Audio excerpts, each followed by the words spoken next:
Mapagpalang araw sa lahat, share ko lang sa inyo itong gawa kong black and gray na eye portrait.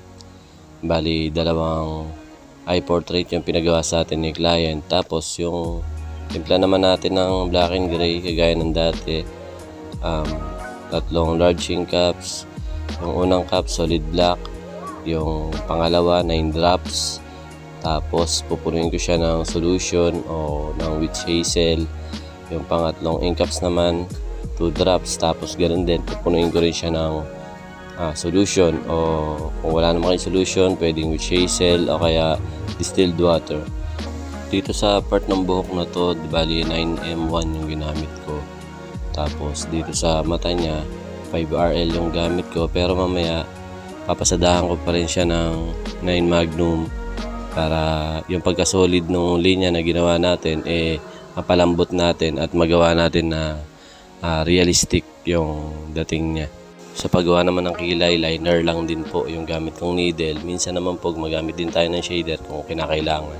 So ito sa pinakabalat ng muka, ang ginagamit natin dyan, kailangan kasi dyan medyo malambot yung dating nung pagkakahagod natin. Ang gamit po natin dyan ay round magnum o curved magnum, kasi kailangan po malambot yung pasok ng tinta at saka hindi masasolid ka agad. Tapos yung pinaka light na timpla natin, yun po yung ginamit natin dito. Kung makikita nyo, paunti-unti lang yung pasok ng tinta sa loob. Tapos papasadaan lang natin siya ng papasadaan hanggang makuha natin yung tamang tone ng pagka light wash nya dun sa kinokopya natin. Depende sa kinokopya natin yan kung light na light o medium yung pagka-wash niya, yun yung gagayahin natin.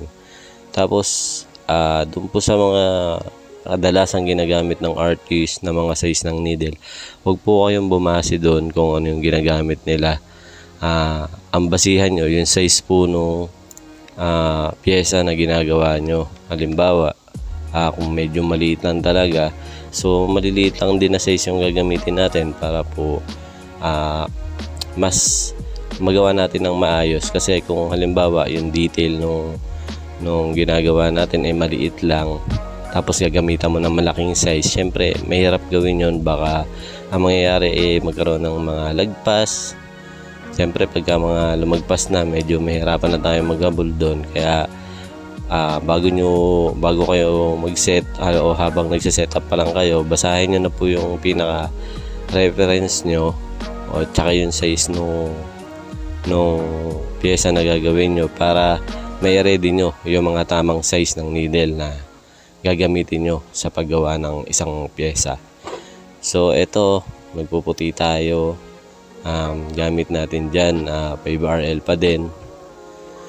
Sa ganitong kalaking pyesa, 5RL po yung mas swak para sa akin na gamitin, kasi kadalasan pag gumagawa ko ng portrait, kadalasan 3RL ang ginagamit ko para sa mga linya, o kung meron mang kailangang linyahan. Kasi pagka ganito mga design, wala naman po talagang halos nililinyahan, kundi ang gamit ng liner is pang detail. So dito sa mata, yung pinaka pinuputian natin yan, yung pinuputian natin na yan, kanina sinade ko na siya ng light wash, tapos sinawsaw ko pa sa medium wash para medyo tumapang yung pagka light na timpla natin. Ganun lang po yung diskarte ko. Minsan pag gusto ko namang i-light pa yung medium wash, sinasawsaw ko naman siya sa hugasan. Medium wash, nasawsaw sa hugasan para mag-light ng konti. Pag gusto mo namang i-light yung pinaka light wash naman na timpla natin, pwede namang sawsaw sa light wash tapos sawsaw sa hugasan para mas mapalabo pa po natin siya.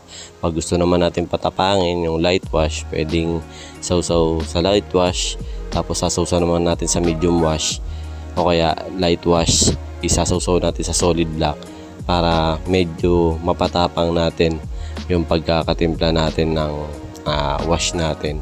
So ganun lang, nilalaro-laro ko lang.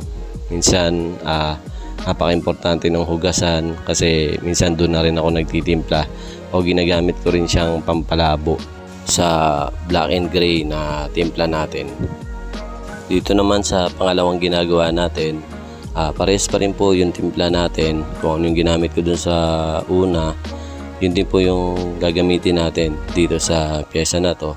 Bali, ito kasing eye portrait na pinagawa ni client, ano siya, mga magulang niya. Bali, yung sinend niya sa akin picture nung nanay niya, medyo bata-bata pa dun sa pinasa sa akin na picture. So yung sa tatay niya naman medyo may edad na, kaya medyo parang magkalayo yung yung edad nila dito sa ginagawa nating tattoo. Ang kaibahan pa lalo na ito, syempre pagka medyo may edad na, nandiyan na po yung mga parang kulubot niya sa muka. So mas madetalye talaga tong pinaka pangalawa nating gagawin kaysa dun sa una na syempre medyo wala pang ganong kulubot o wala pang kulubot. So yung detail niya hindi ganong kadami, hindi kagaya nitong pangalawa. So ganun lang, ito light wash pa rin yung gamit natin dyan, tapos hagod lang ng hagod hanggang makuha natin yung tamang tone dun sa kinokopya natin. Gamit pa rin natin doon round magnum o curve magnum kasi pang malambutan na pasok ng tinta ang kailangan natin. Kasi pag magnum ang ginamit natin, pwede rin naman magnum lang, kaso kailangan natin ng doble ingat kasi ang magnum pag medyo napadiin ka ng konti, nagmamarka siya o parang nagkakaroon ng kamot. So pag nangyari yun, maghahabol tayo na maghahabol. Ang mangyayari, kakahabol natin, nabubugbog na natin yung balat o kaya na